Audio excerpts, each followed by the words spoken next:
La Charte montréalaise des droits et des responsabilités a été adoptée à l'unanimité par le Conseil municipal le 20 juin 2005. Elle est entrée en vigueur le 1er janvier 2006. La Charte des droits et responsabilités est en processus de sensibiliser les citoyens que nous, on a des droits et des responsabilités face à la ville dans laquelle on habite. Pour moi, la Charte, c'est vraiment un outil qui permet d'établir la discussion entre la ville et ses citoyens. La Charte montréalaise, c'est comme un contrat entre la Ville de Montréal et ses citoyens et citoyennes pour établir un peu les règles du jeu et leurs relations entre les deux parties. Le sommet de Montréal était pendant l'année 2002 et à l'intérieur de cette sommet-là, on a discuté la possibilité de présenter l'idée d'une charte des droits.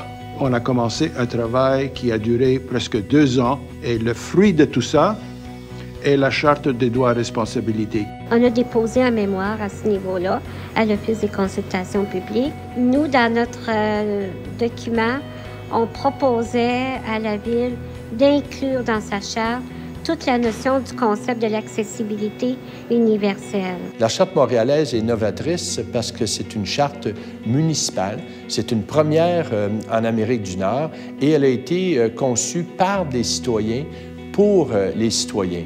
En Amérique du Nord, je ne connais pas d'autres villes qui ont une telle charte, avec une telle insistance sur l'importance de la vie démocratique et de la participation citoyenne. La première partie de la charte porte sur les valeurs.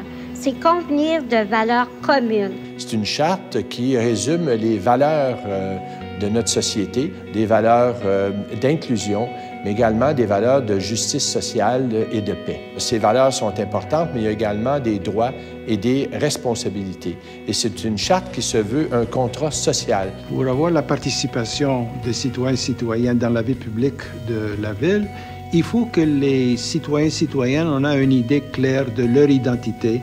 Moi, je recommande aux citoyens et citoyennes de s'intéresser à la charte parce que c'est un contrat collectif qu'on s'est donné avec, comme citoyens et avec la Ville. Et il y a beaucoup d'énoncés ou d'engagements que la Ville met de l'avant. Et nous, comme citoyens, ça nous éveille au rôle qu'on peut apporter dans la réalisation de ces engagements-là. Et les citoyens ont le droit de s'intéresser aux affaires de la ville, d'y participer, d'influencer les décisions quand c'est possible. On a même dans la charte quelque chose de tout à fait nouveau, ce qu'on appelle un droit d'initiative, ce qui est un droit de demander qu'on tienne une consultation publique sur un sujet particulier. Alors c'est vraiment une grande nouveauté. Une charte qui réunit l'ensemble des Montréalaises et des Montréalais. Ça veut dire qu'on développe un sentiment d'appartenance. De plus, son application est gérée par l'Ombudsman qui a la responsabilité de favoriser le dialogue par la médiation entre l'administration municipale et les citoyens et citoyennes. Ombudsman est un mot suédois qui veut dire personne qui parle au nom des autres, qui défend les intérêts des autres. Alors, un ombudsman est un protecteur du citoyen au sein de la Ville de Montréal. C'est un poste complètement apolitique, c'est un poste vraiment impartial et c'est un poste indépendant et neutre de la gestion municipale. Alors, les services qu'on offre au bureau de l'Ombudsman sont un dernier recours pour assurer le respect des engagements de la Charte montréalaise des droits et responsabilités. On assure la confidentialité, facilement accessible, c'est extrêmement efficace, c'est gratuit surtout, ça ne coûte rien aux citoyens pour utiliser les recours de l'Ombudsman.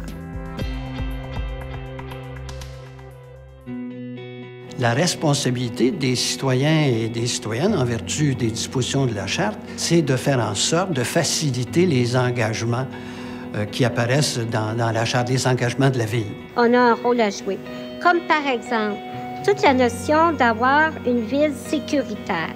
Oui, la Ville peut faire un certain nombre d'actions, mettre des lampadaires, etc., mais les citoyens ont aussi leur part de responsabilité. Il y a la question de la sécurité également, la sécurité dans les parcs, entre autres, de la sécurité des gens du milieu, des enfants en particulier, des jeunes.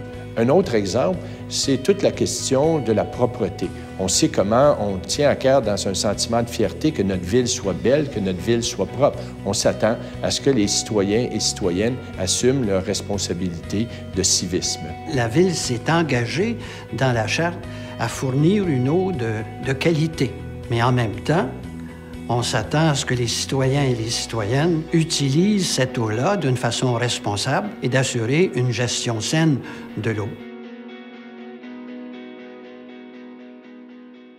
C'est une charte qui, de plus en plus, a une reconnaissance internationale. De plus en plus, les autres villes et les autres instances internationales, on est en train d'étudier nos pratiques. Et c'est une charte qui intéresse les municipalités. Elle est citée un peu partout, à Barcelone, à Lyon, à Paris. Ce qui est important aussi de retenir, c'est que la charte qu'on connaît actuellement, elle a fait l'objet de consultations publiques. Donc, c'est le fruit d'une parole collective. Hein? C'est la parole de la ville et de ses citoyens. Le cœur de ce document est une série d'engagements très clairs dans un langage simple. Le citoyen réalise qu'il y a un rôle à jouer dans sa ville. Il peut participer aux affaires de la ville. À ce moment-là, la vie démocratique, c'est lui qui la rend possible s'il le veut bien. La charte crée un sentiment de fierté pour la ville et pour les citoyens. Et si on veut bâtir une ville où il fait bon vivre, à partir de ce moment-là, c'est une responsabilité partagée par des citoyens et des citoyennes.